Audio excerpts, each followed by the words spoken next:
So I'm going to just quickly show you how to make a Bode plot in SIMPLIS.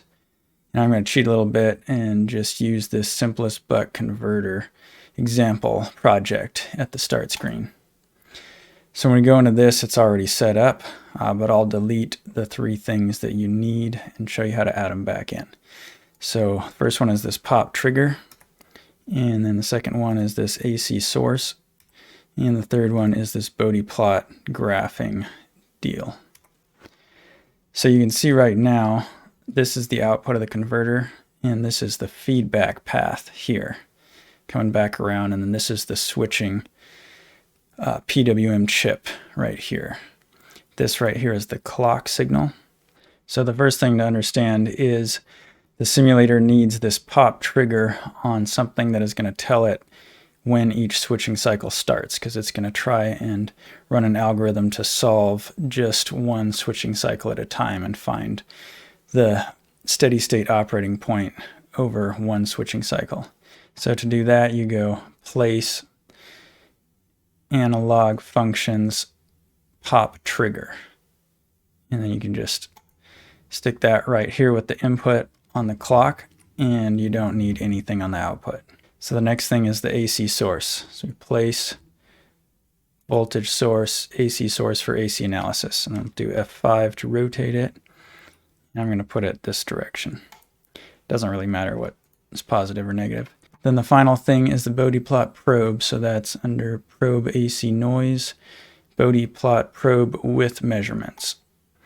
So we put that down. It's going to ask us which measurements. We're going to do all 3.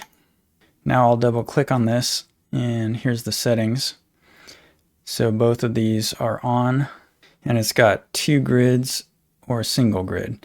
I like to do single grid and then line them up so that they're look like a normal Bode plot with the 2 on top of each other. So I'll click OK on that, and then there's this other one up here.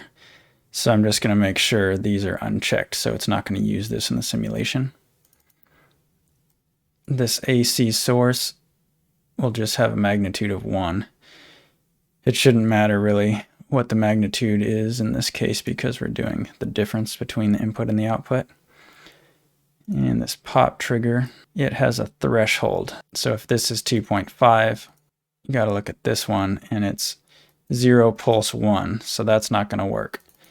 You need this to be 0.5 so that when this goes from 0 to 1, it triggers this at 0.5. So to run the simulation, go Simulator, choose Analysis. Over here, I'll get rid of Transient, and I want to do the pop and the AC. When you do AC, it blurs out or grays out pop because you have to do a pop to do an AC in SIMPLIS. So run that. And you can see here is the Bode plot. To make it a little bit easier to read, you can right-click, click on this, right-click, and do Axes. Edit, change the scale. We want the Y scale to be, for the phase, it needs to be like 180. So min might be -90 and max 180. And do the same for this one.